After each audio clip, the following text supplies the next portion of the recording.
Governments are supposed to protect their citizens and uphold their rights. But what happens when governments become corrupt and start abusing their power? What happens when those in charge prioritize their own interests over the well-being of their people?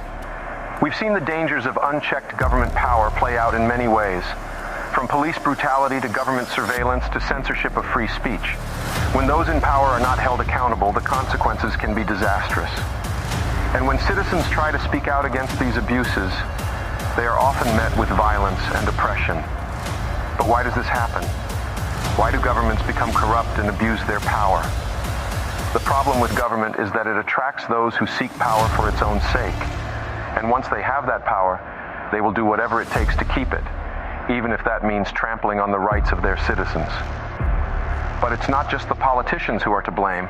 It's also the systems and structures that allow corruption to thrive. The two-party system, for example, often leads to a lesser of two evils mentality, where citizens are forced to choose between bad options. It's like being forced to choose between two poisonous snakes.